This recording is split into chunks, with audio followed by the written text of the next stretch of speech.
I'm here in Knoxville, Tennessee. Today is January 22nd, 2023. I'm Doubter 5, or Larry Rhodes.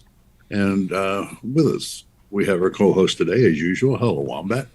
Hey, I'm the Wombat. What's up? Cool.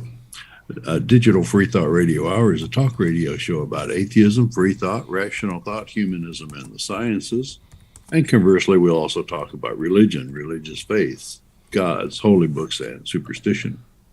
And their special guests today are the John Richards from England. Welcome. Hello. And Dread Pirate Higgs from Western Canada. Brr, how the devil are you? We'll be talking about the devil in just a minute. And if you think that you're the only non-believer in your town, well, you're just not. In Knoxville, in the middle of the Bible Belt, we have a group of over 1,000 of us, almost 1,100 now, Atheist Society of Knoxville. And we'll tell you more about them after the mid-show break, so be sure to stick around. Wombat, what's our topic today? Why not just destroy Satan? Which is a question presented to us by our own Redditor, Honest Classic 6950. We're going to get into that, and I think it's an interesting topic. But before we do that, save that main course, and let's have some appetizers. How about some noodles? And who better to lead us in our noodly appetizement than our own Dread Pirate Higgs for our weekly invocation? Arr! Our noodly lord, who art in a colander, al dente be thy noodles. Thy blood be rum, thy sauce be yum, with meat as it is with vegetables. Give us this day our garlic bread, and forgive us our cussing, as we forgive those who cuss against us. And lead us not into ketoism, but deliver us some carbs. For thine are the meatballs, and the sauces, and the grog, whenever and ever. Amen. Nothing hits like some good carbs. I can tell you that. Mm-hmm. It's really, really good for you. All right, guys, I'd love to catch up before we jump into the main topic. Dread Pirate Higgs, Quest for Chaos, General Life in Canada. Hopefully you have some sunlight going on there. How's life been for you, my friend? Yeah, not too bad. We had pasta on Friday. So that's our monthly get-together, and feasted over some good wholehearted noodles and sauce. I also had a conversation in the morning with an investigator from the BC Ombudsperson office. Okay. With respect to my plight with the Ministry of Justice and Public Safety about my private investigator's license. And they're having first photographed me, allowed me to have my license with my hat, with my tricorn, and then demanded it back 3 months later, saying, if you don't give it back, we're going to punish you. Like, take away your license. So anyway, so we've got the ombudsman on it, and we'll see. I will keep you all updated. You have great firsthand now experience, and I'm sure you've had others in the past, but of fighting a system while following the system's rules. Yeah, right? Yeah. And it can make you understand why, when the stakes are so much more dire, why people try to go out of the system to protest, because the system, the mechanics for systems to change within the system typically aren't designed for people to disrupt the system. Right. And so you can see why people are now like, this sucks, time to protest in a more dramatic fashion. Exactly. Right? Yeah. Yeah. It's tougher, and like you say, I do have that experience of, trying to beat your head against the drum to make a noise, when in fact the key is to use the system's own bureaucracy and policies in order to undermine itself. Because generally, people that build these institutions are generally stupid, and so it's just a matter of finding the flaws and worming your way through until finally, until you make it. You fake it until you make it. Go ahead, John Richards. Dread, in order to make a noise by, beating your head against a drum, one of those things has to be empty. Why can't both be empty? Man, I have that resonates with me. So, in a similar way, I also think that there's a difference between highlighting flaws and getting people to care that the flaws are there. It seems like they should be one and the same if everyone's in the same interest as you are of working towards a better system. Yeah. But when they favor a certain group, even if they know the flaws are there, they don't care because they And have that's absolutely true.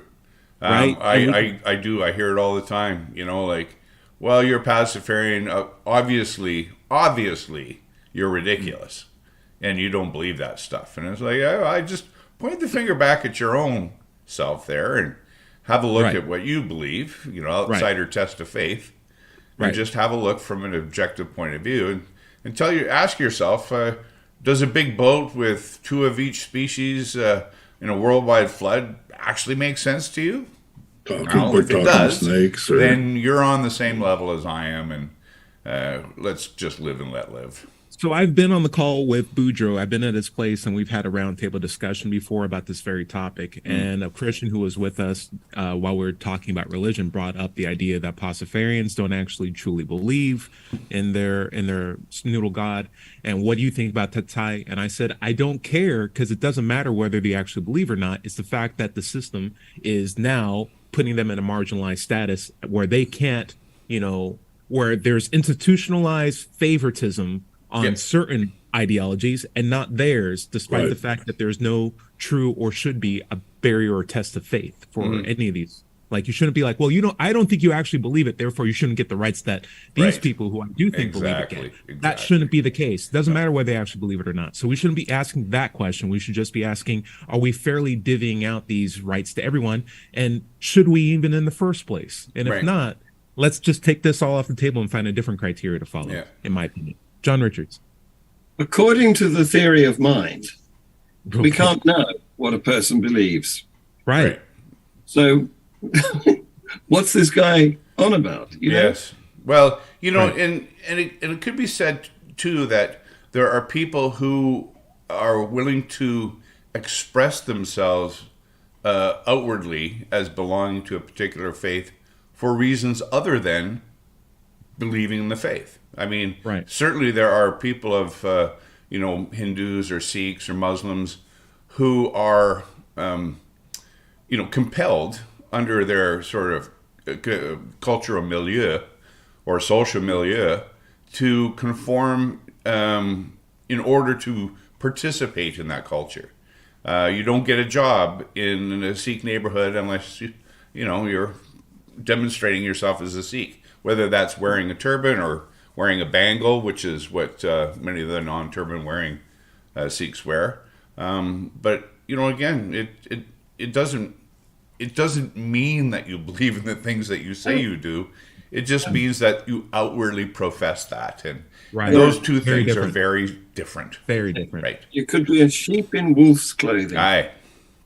Yes. You could be an atheist in bishop's clothing. Sure. Yes. There are several reasons. I have to say, I don't. Maybe I mentioned this last week, but I actually was contacted by the president of the Clergy Project, and he's a Pastafarian, and he's now joined our church, and we're going to work together on some future projects, hopefully. Yeah. Dr. Five, you had a comment. I was just going to say there's several different reasons for people joining certain religions, besides social pressure and religious pressure. Like if you're a businessman and you move into a certain city and it's predominantly Southern Baptist, you're going to join the Southern Baptist Church to make business contacts. Especially if you're a realtor. Yeah. And there's love. People change religions all the time because their spouse or girlfriend or whatever has a certain religion. There's lots of reasons to join religions besides actually believing the tenets of them. Right. And it doesn't make the religion any more true that you were it doesn't mean it's true. Threatened or have to take it as just say, I got nothing better to do. Like it should be from a point of hopefully demonstrable evidence that you are convinced that it's true and nothing else. And the fact that a lot of people can believe religions for any other reason, myriad of reasons, is an indication that maybe the majority of the people who profess that they believe don't actually have any good reasoning for it in the first place. John? So the definition of belief that I like is a proposition that a person, hang on, let me get this in the right order. It's a personal attitude towards a proposition. Okay? And there's no way it's personal, which means it's in here.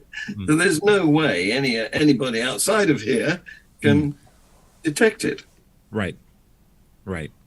And I also think of this too, in the sense that when civil rights was taking place, I think the people who are in an advantaged position could see those in disadvantaged positions and be like, yeah, I don't want to switch places with them. Right. But the system is favoring me, and I don't want to lose that in the event that I get closer to that. So I will maintain this system even though I'm aware of its flaws and its corruption. I'm going to just continue to support it because it's for my family that I want to protect. Yeah, it's still going on. It's silent support, right? Right. Yeah. And I feel like the same issue that you're having with your Pastafarianism is basically that, but just in a different dress, right? Yeah. It is essentially an institutionalized group saying, I don't want to give up any of our status to introduce you into the group. We essentially have a union that allow. Now, I'm not against unions, but I'm just saying we essentially have a union where we can decide who comes in and who comes it's the out. in-group, out-group thing. And we don't want to dilute our privileges by letting you in. And so even though we know I'm basically being hypocritical, I'm going to still allow it because I'm in the position of power and the system benefits me. That is a very frustrating thing to do within the system. It's in my head, it's useful to have people in the system, and it's useful to have people outside of the system. Top down, bottom up approach towards getting change to occur. It has to come from all fronts. So I appreciate that you've taken one of the most frustrating avenues to get this done, Dredd. I really do. Thanks. I appreciate the support. I really do. It's it's very exhausting. It's certainly had impacts on my. It's a good thing I work for myself for the most part, because I couldn't hold a regular job, I'm sure, and and not face ostracization from either my peers or my managers, right? Listen, I can tell you, if I was like a grade school teacher and I was doing this podcast, or if I was doing even the street epistemology stuff that I was doing way back when, that would really scare me with regard to the safety of my job. The fact that I'm a scientist just adds more credence to the work that I'm doing here. But I can imagine people don't have that assurance. Exactly. And a lot of people are even scared to just have the license plate start with letters.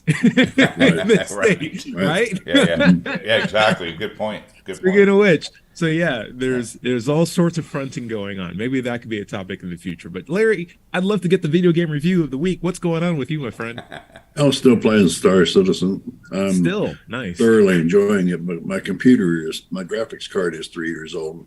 It's really dragging, but I've ordered a new one. I hope to have it in this week. Have you stopped playing Eve altogether? Yeah, for quite a while ago. About a year ago, I stopped playing Eve. Do you find Eve still play WoW? Okay, but do you find Eve is less intensive than Star Citizen, or Star Citizen like Eve but personified with 3D perspective? Star Citizen is so much more than Eve. I'm glad Steve's not here to hear it. Wow. Sweetie Steve. But on Star Citizen, you're the ship, basically. Yeah, I'm going to have to check that out. In Eve, you're the ship.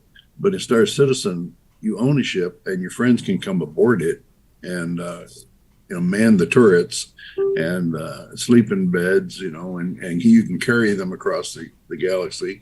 And you can all get off the ship, go into caverns or bunkers and fight first person, or you can mine, or you can do all kinds of things personally, first person.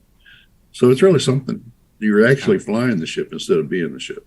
Wow, that's cool. And the graphics are incredible. Wow, everything looks created by like a grand Star Citizen. I'm gonna have to remember that. Sometime this week, look up some videos on YouTube for Star Citizen. You will be amazed at the graphics. Fantastic. I'm just glad that game's actually fruition. It's actually coming out. It wasn't like one big scam, and people are enjoying it. That's it is pre-release. I have to say that. Okay. You can only play it pre-release because it's not out yet. Okay. John Richards, continuing the quest for chaos. How have you been, my friend? Well, first of all, I want to mention ChatGPT, which is fantastic software that you should all have a go at if you haven't already. Because please introduce the concept. I'm only familiar with that. It had some correlation with Google and was like an AI something. It's an AI, but it's not Google. It's better than Google. Okay. Because it can write stuff. It's revolutionary. It is, yes. It can. You remember? What was his name? I've got brain freeze on this now. Mark Twain? No. No, I'm thinking that there was no Crumpets. Everybody just say English. Stop coming up with everything English. No, I'm trying to think of this guy who spoke in BS, and there was a little software which made a quotation for you in his style. What was he called? I'll think of his name. C.S. Lewis or no. It's some. I'll think of his name later in the show. Leave me to it. Oh. But the thing is that this is like that software grown up, and it can really provide convincing text. And you put questions in, and then you can ask it to précis what it's just said, or go into greater depth on a particular bullet point. It is fan-tastic. Okay, and it you're has using permanence. And you're using it for what purpose, though? I was wondering. Yeah. Well, it's going to revolutionize the whole of society, because in future, all university assignments will be submitted by this machine. and they will be indistinguishable. High school. Yeah. They will be indistinguishable from, A grade students. I don't know what's going to happen. It is incredible. Anyway, getting back to me. What have I done? Well, I've been having a lot of fun making my little short videos. I think I've cracked it. We have this thing in the UK which is called Thought for the Day, which comes out every morning on the radio, and it's a priest, mullah, some cleric giving us a little 3-minute snippet of his wisdom on the radio. right. And I've copied that technique. And I've done little 3-minute videos, and I've incorporated clips from other people, and they're getting hundreds of views, and I'm gaining at least one subscriber a day, which Really? Cool. I've never been working so well. Anyway, what's his name? Deepak Chopra. Oh yeah. You can actually use the app that generates some nonsensical phrase that you can. That's deepities. Yeah, so that's like an early version of ChatGPT. Gotcha.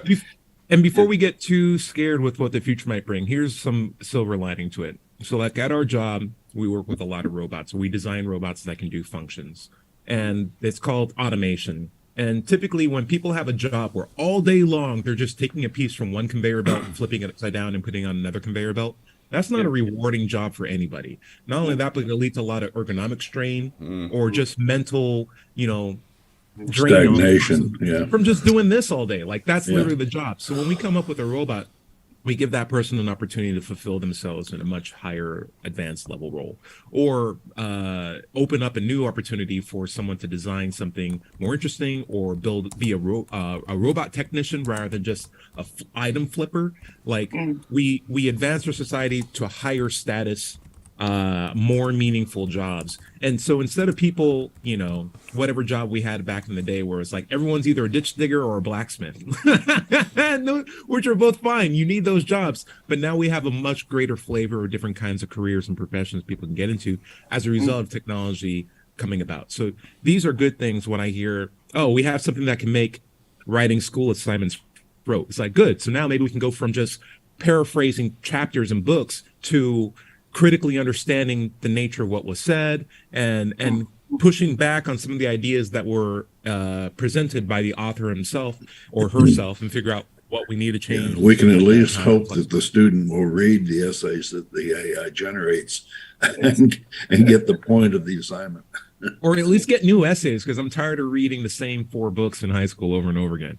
I went to like 4 different high schools and I had to read the same 4 books over again. It was terrible. Anyway, guys, we did a nice little recap. Oh my gosh, we're almost at the bottom of the half hour. Let me at least introduce the topic. This is what we're going to do. We're going to introduce the topic, and then we're going to get into questions from our Reddit. Here is the first one. All right. So why not? Let me take myself off of mute. Good recap, everybody. Here's the first topic, and we can go into it a little bit into this next section as well. But Honest Classic 6950 asks, why not destroy Satan? His question is, if Satan or Lucifer is such a bad being, why didn't God just destroy him? Saying that, oh, Satan sucks, I hate his butt. Like, bruh, you're already powerful. Just destroy Satan or beat him up or lock him up permanently in hell with his demons. Like, this scenario makes no sense to me when I was in Catholic school. If Satan and his demons suck so much, why not destroy them completely to save everyone the trouble? Or for John Richards, everyone the bother. John Richards, what do you think? Why doesn't God just destroy Satan? Well, why did he make him in the first place? That's the first question, surely. Also, he should know that he was going to be bad. Yeah. Yes. That's part of the plan. It's the classic problem of evil, right? Yeah. And the thing is, if God or anyone destroys Satan, there's no one to blame for all the children dying of cancer. Except the God himself. Yes, he doesn't want that, does he? No, can't do that. He only wants praise. He doesn't want blame. It's almost like God has a department in a company where it's like not the complaints department, but the he has a praise department. That's him. He's the CEO of the praise department. But he also has like another department where it's like anything bad, that's the blame department. Anything bad, send all your blame to this area here. It's the good cop, bad cop on a celestial level. Come on now. Yes, exactly. Every television show is based on that premise, you know, the good cop. So it's good cop, bad cop. And it's Tom and Jerry too. If Tom ever caught Jerry or the coyote and the roadrunner, you wouldn't have a the show. story would end. There would be no story. So I do have umbrage with that, Dread Pirate, because if you were to ask me, and here's the most controversial thing I've said multiple times, but the good cop would be Satan in my head, because the bad cop is clearly the guy who's allowing all the bad stuff to happen. Satan has on multiple occasions acted in the interests of people. He's gone to Eve and said, hey, listen, I know you don't understand me. Here's the situation. You're going to need to eat this so you have ideas of good morals and stuff like that. Let Eve decide on her own. Satan's gone to Jesus and was like, hey, if you want to worship me, I'll feed you. It looks like you're starving yourself on this mountain. And Jesus is like, I will never worship you. And Satan's like, I'm not going to pressure it. I'll see you later. Bye. It's Satan who goes up to like heaven where God's at. And God's like, hey, let's kill some people. And Satan's like, I don't know, man. It's like God's like, no. Look, I got this guy named Job. He loves me so much. Job, I'm going to crush his life. Perfect. I'm going to destroy him. It's going to be awesome. Let's take bets. And Satan's like, this is, I mean, you already know the outcome of this bet. What are we doing right now? What are we doing? God's like, no, this is awesome. I love it. Well, if you look at the Bible, and somebody's done this, they've added together all the people that God killed and all the people that Satan killed, and Satan's killed, I don't know, half a dozen, but God has killed the entire population of the world. Yeah, well, plus all the people that he gave plagues to. Yes. Yeah.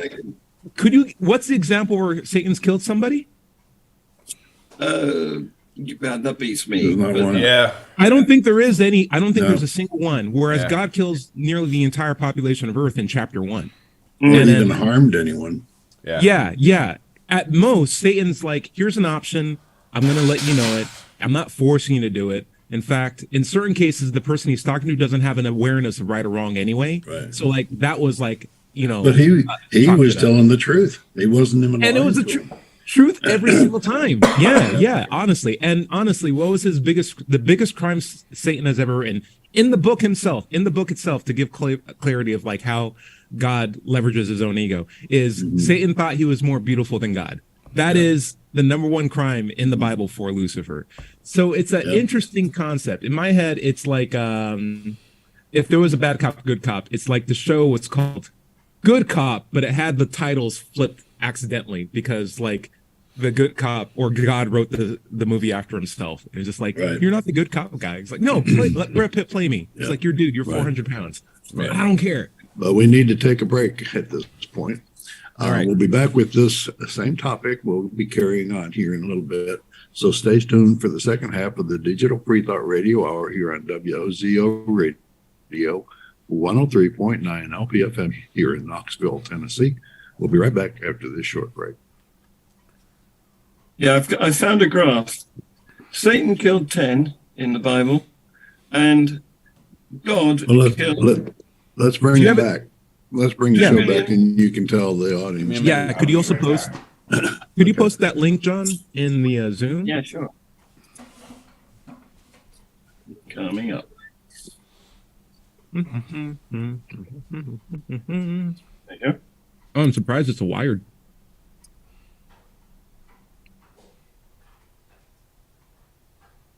What were the 10 that Satan killed?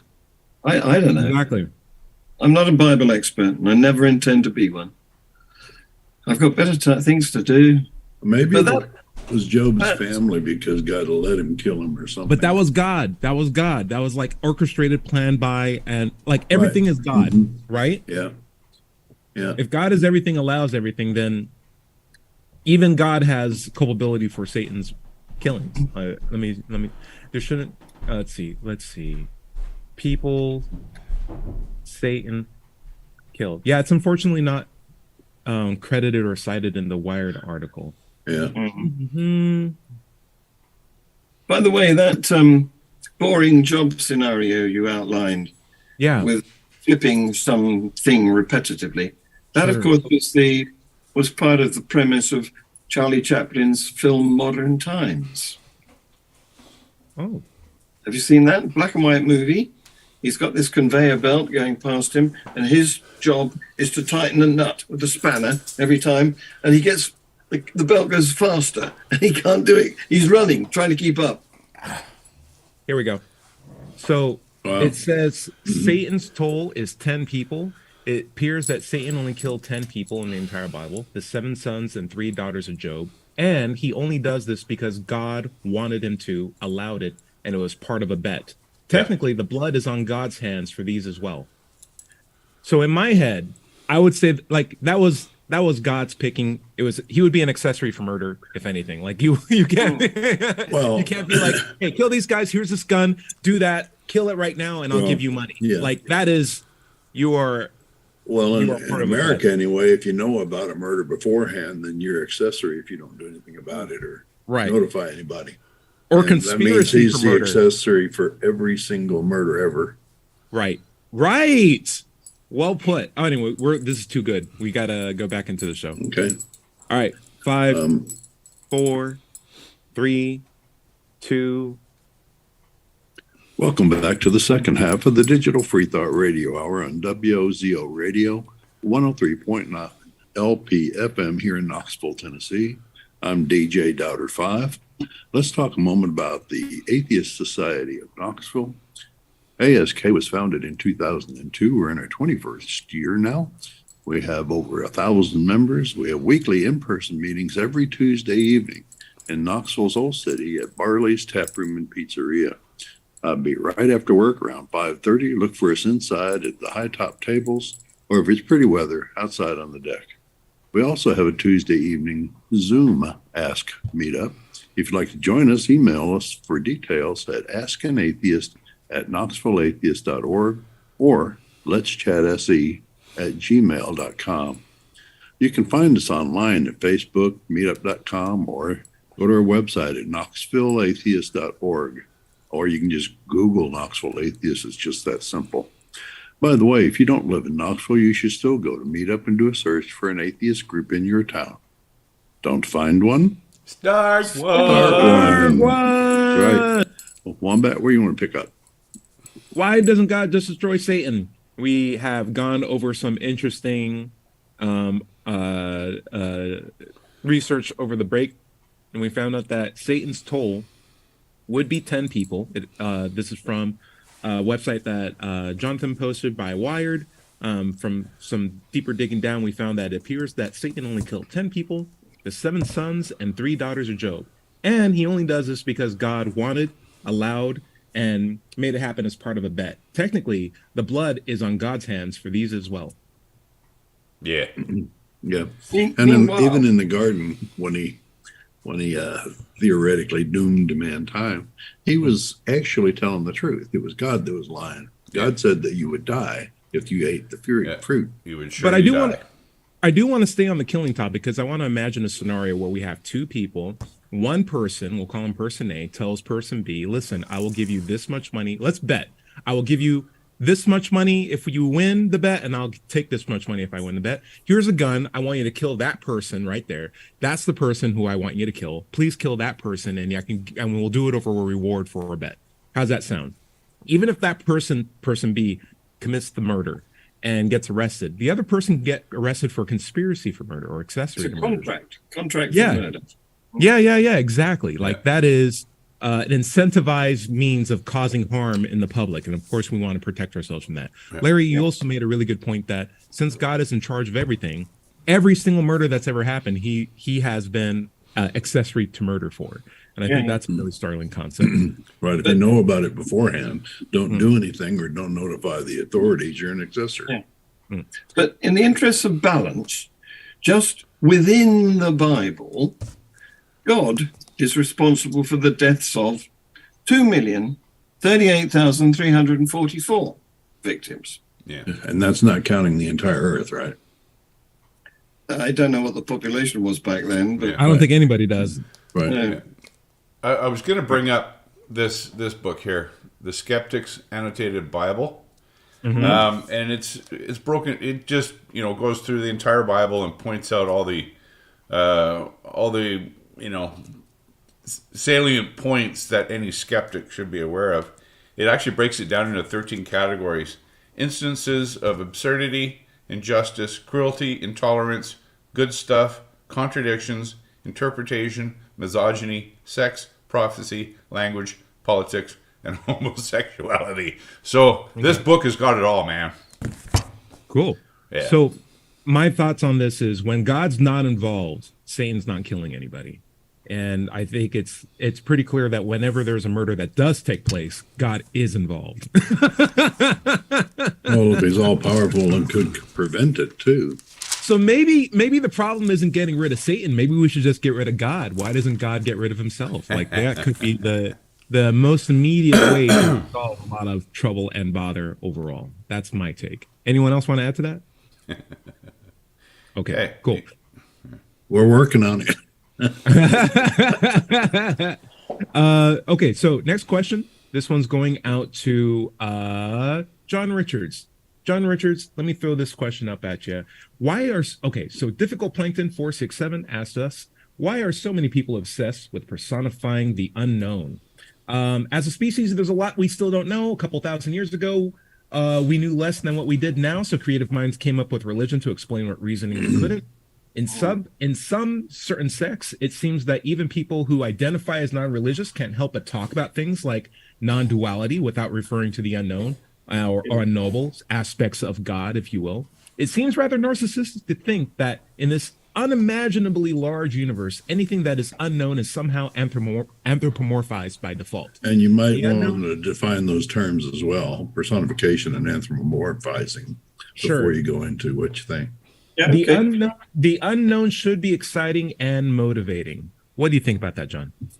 Well, personification means conceiving of an agent to be behind whatever cause you're investigating, whatever phenomenon you are observing.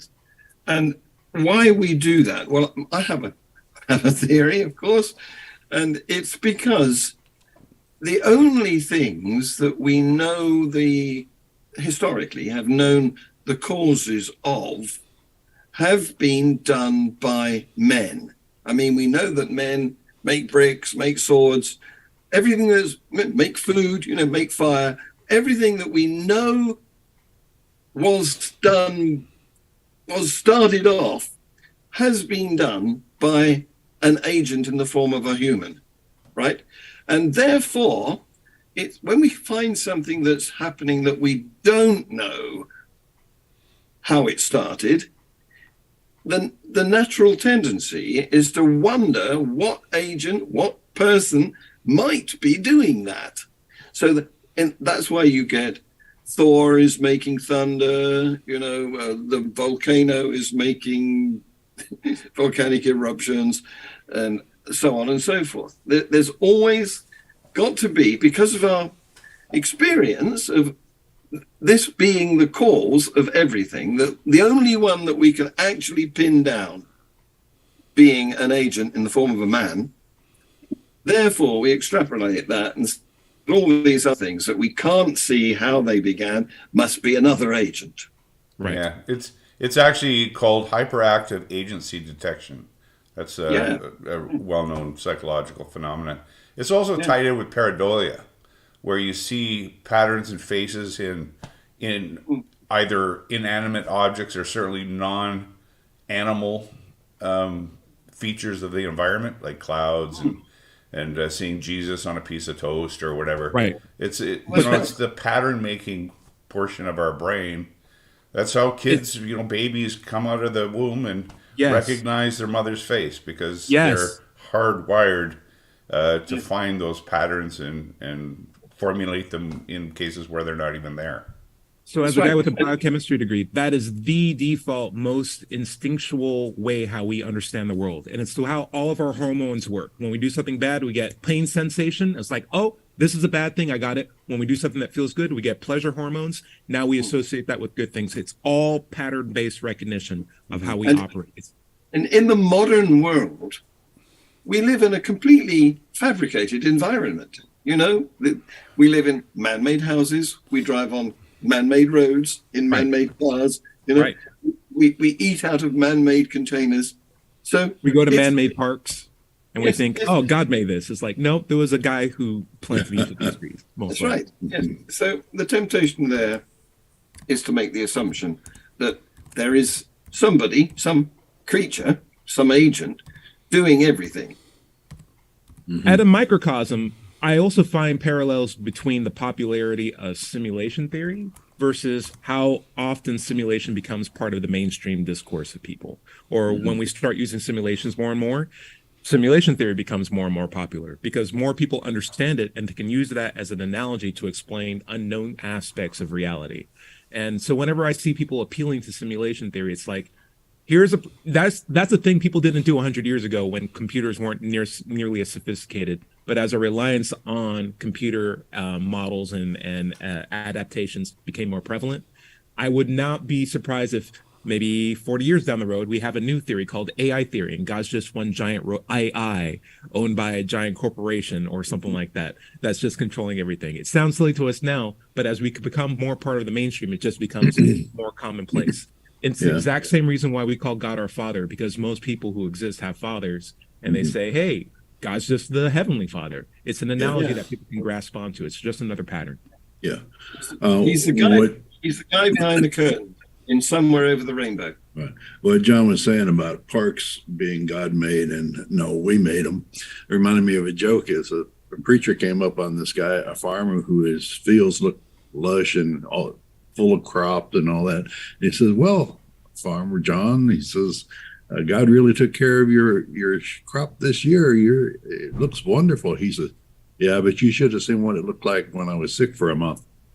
Right. I also, let me tell you something. I'm also really annoyed by this too. This is a small little tangent, but I saw a football clip. I can't even tell you who the teams were, but basically the kicker, football and American football, John Richards, sorry. American NFL football guy kicked a field goal and won the event for his team. See how much about sports I know, guys. Anyway, when he's being lifted up by his team, he lifts up, he pulls out a cross from around his neck and starts pointing at it because he's like, aha, that's the reason why I won. And in my head, it's like, okay, so first of all, the reason why you won was the team that's underneath you, because you only have to win by a couple of points. Points aren't worth the difference in the score differential that you guys had, coming into it. Like a lot of touchdowns were made before then. Secondly, how many Christians were on the other opposing team who lost, right? Like you don't film the other people who are pulling out their Jesus crosses and looking at them confused and being like, God, I thought you had my back. You made him the chosen person. You always show the winner. And the third one that always gets me angry is This guy, after all of his hard work, after all the investment, after all the football practices his parents drove him to, after all the scholarships he got that other people couldn't get, after all the training that people were hired to be on his team went to explicitly train him specifically, and take time away from their families to invest in him. Right. When he's ready to like highlight his achievement, he doesn't say thank you to anybody else who helps him. He just like points at the one thing that makes him think that he's God's chosen person for that one night, God's most important person, despite all the people in harm or babies needing to be born with like misshapen hearts or anything like that. He's the number one because he kicked that field goal. It's just such a degree of narcissism that I just can't. Right, absolutely. Yeah. Hubris. The other team, of course, accidentally had all their crosses on their necklaces upside down. Oh, that was the problem. They're facing backwards, yeah. Actually, Dread. Your sound went away, Ty. Dread Pirate, got a question to you from our own Dread Pirate Higgs off of our show called Just Let You Wear Hats, where we were talking about why does the government need to step in for people who are choosing to express themselves or their religious identities in a non-violent, non-harmful fashion, as in kind as other religions are allowed to do so. You know, so if some people can wear turbans, why can't you wear a pirate hat? Like, what's the distinction there if the technology barrier allows for it? Why make a rule to take away from certain groups and give to others based on their religious affiliations? It seems fundamentally flawed and unfair. So that Atlas Trading Room says, with today's technology, we don't need photos of the whole head. We only need the face, or we just need the retinas or fingerprints. So why do we still stick to photos of the whole head? Yeah, it's just a question he's asking. And the next one he says, plus fighting the system is a waste of time. Instead of fighting, look for solutions which will satisfy both sides. In other words, don't create more problems, create solutions. What do you think, Trey? I thank Data's Trading Room for his response, and we've had a bit of a back and forth, and it's turning into a rather unproductive conversation, unfortunately. But I asked him to define fighting because you can conflate anything to be included in that in order to render everything some form of fighting. So just having a debate with somebody is a form of back and forth opposition to somebody else's idea. It's not rendered wrong to do so by virtue of the fact that you're opposing somebody else's opinion. And systems are not meant to be worked well within. I mean, I do as much as I can, and I think I expressed that at the very beginning of the show. I'm not standing outside of the offices with signs calling ICBC a bunch of goofballs or, prejudiced bastards or whatever. I'm working within the system in order to come up with a solution, because, like I say, institutions are created by people who are generally stupid. They just don't, there's no way that, people can figure this all out. And of course they have to start from somewhere. And generally speaking, institutions are created by the prevailing religious group. They're certainly manned by them. And so, they see a Pastafarian with a tricorn, and they say, well, that person is making fun of me. It's making fun of my institution, and where I have the power to thwart him, I shall. And so really the system is fighting me. Right. I'm working within the system, but the system is fighting me because I am the out group. No, because the system wasn't made for you. The system was made for them. And so that's correct. Yes, exactly. Yeah.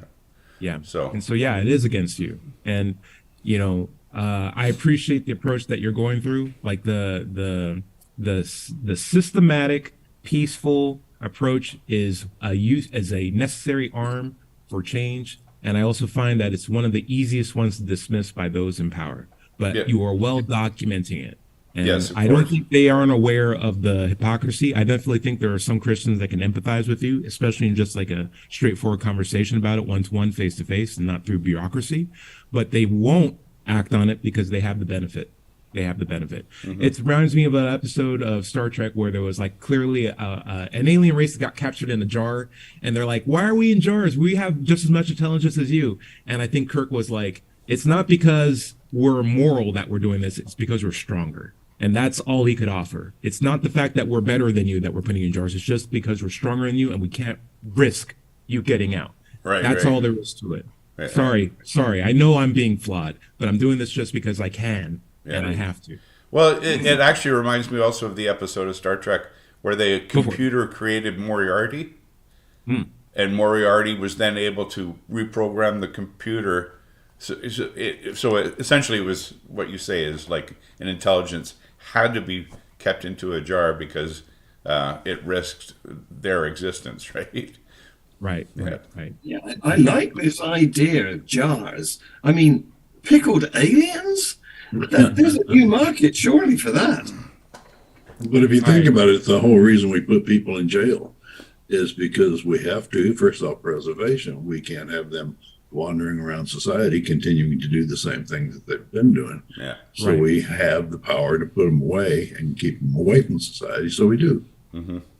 And the weird thing is like we know we don't have a perfect system with regard to putting people in boxes. We know we have a system that definitely unduly targets certain groups of populations more than others and doesn't met out the same degree of punishment based on gender or skin color. Like we know that for a fact, yet we still pertain to it. Is it partly due to the fact that the people who make the rules aren't affected by the rules? Possibly. Might be able to that might be a part of it too. So I'm saying like it's systematic of human culture. It's systematic of a lot of human cultures, the injustices that you're seeing right now, Dred. So I definitely empathize with you.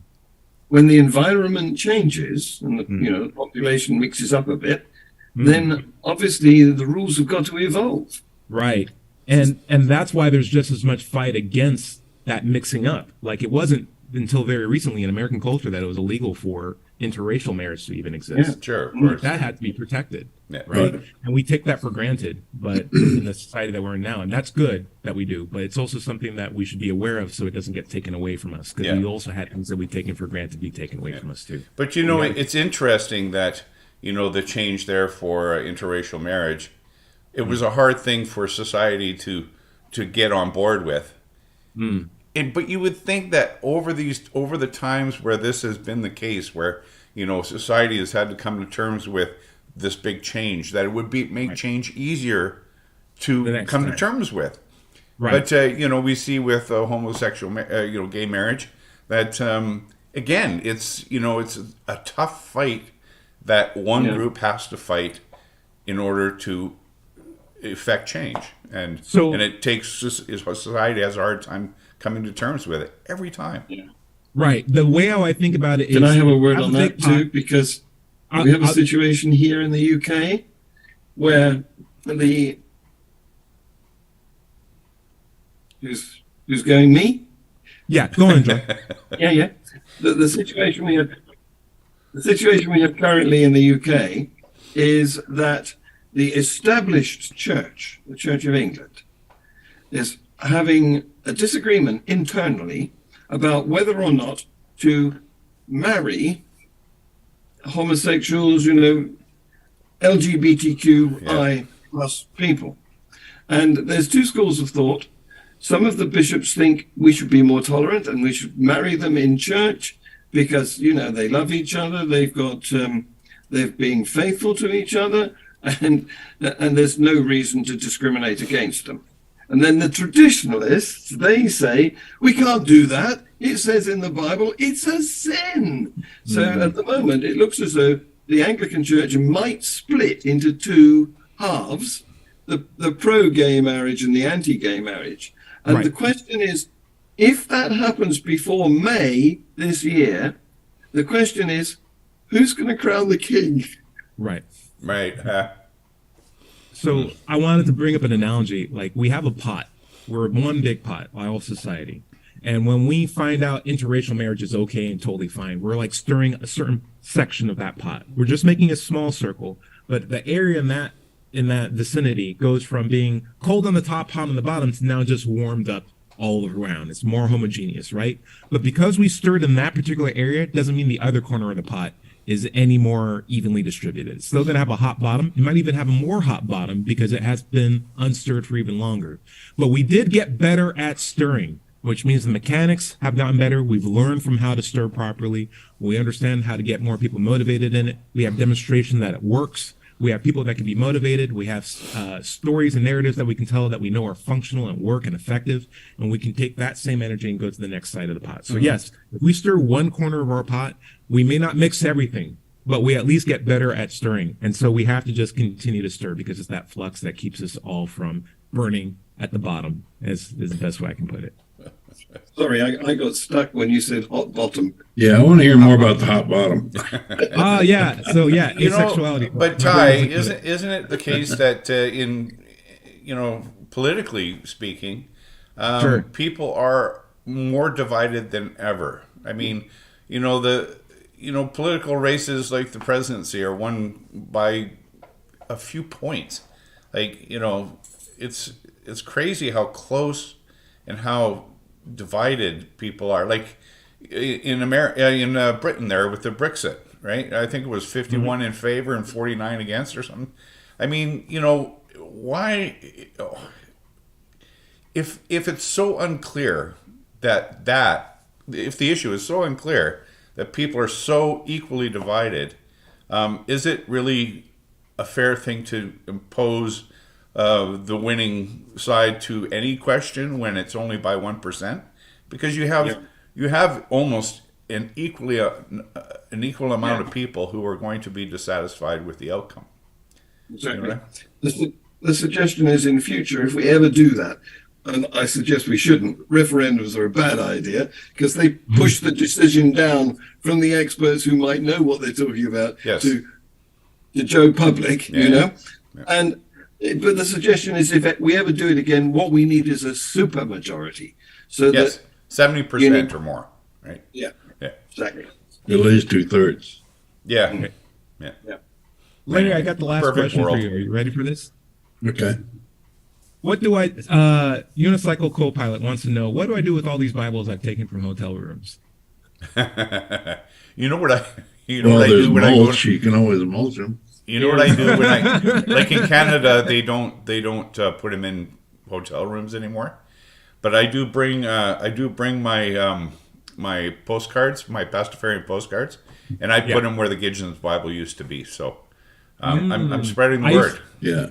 I used to put my YouTube channel business cards inside them and just put them right back. I don't like taking them because then I have the burden of what am I going to do with them all. Yeah, that's I right. just open them to the first page and write and strike out the in the beginning and put it and write in once upon a time. Right. Yeah, and leave them. Yeah, perfect. Well done, guys. Hey, we made it to the end of the show. Let's do some plugging before we wrap up today. Sure. John Richards, anything you'd like to plug? Freethought channel. That's where I do my stuff. And you'll find lots of new videos there, lots of short ones, which are well worth taking a look at. They don't take up much of your time. They are little pithy events that gets an idea across in a concise way. And you guys, some of you guys are going to join me hopefully tonight here, UK time, when we make the latest recording of Views on the News. I can tell you right now, it's balmy and buggy. It's just straight up like UK weather. Isn't that right, John Richards? Out here right now, so we can't play disc golf. So guess who's showing up? I'll be Well, you're welcome. Hey. Jed Pirate Higgs, where can we find your stuff at? Yeah, you can find me on YouTube on my channel, Mind Pirate, MINDPYRATE.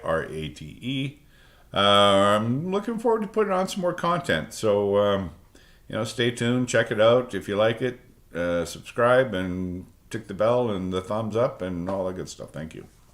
Nice. You can find my stuff on Let's Chat. I'm on YouTube, and feel free to continue to watch these shows. We keep pumping them out weekly, and we're happy to have you. Leave more comments. We'll be happy to go over them. And if you have any questions, feel free to post them onto our Reddit group or talk on our Discord channel. The descriptions will be in the comments section. Larry, after all the talking we've done, you've yet to explain what a soul is and why we all have it, and what's the value of soul. So would you mind going into that? Everyone, let Larry explain why souls are real for a second. You have not going to happen. They're not. I can't explain it if it ain't real. No, I just invite people to research. What we know about souls. I mean, actually do some research. You'll find that nobody's ever shown a soul to be real. No ghosts are real. I mean, even the professional ghost hunters on TV on 13 seasons haven't found a single ghost. So get a clue. My YouTube channel can be found at Doubter5. My regular content can be found at digitalfreethought.com. Be sure to click on the blog button for our radio show archives, atheist songs, and many articles on the subject of atheism. My book, Atheism, What's It All About, can be found on Amazon. Thank you, Dred. And if you're having trouble leaving religious beliefs behind, you can get help from recoveringfromreligion.org. And by the way, if you're a member of the clergy but have come to see that the claims of religion are not justified, there's help for you at the Clergy Project. Yes. And the link is clergyproject.org. And they're holding an event, which Yes. is online, as well as in real life. And you can get to that by going to the CSI website. Yes, that's Very Center good. for Skeptical Inquiry, and the event is actually on the 30th of January in Vancouver 28th. and online. 28th. Very cool. 28th. I think 28th. So- By the way, what happened to hi? He disappeared. Anyway, okay. Look, Anyway, remember, I want to show my soul. It's here. See that? everybody is going to somebody else's hell. The time to worry about it is when they prove that heavens and hells and souls are real. Until then, don't sweat it. Enjoy your life, and we'll see you next Wednesday at 7 o'clock here on WOZO Radio. Say bye, everybody. Bye-bye. Amen. All right. It must- I guess he had to go. Okay.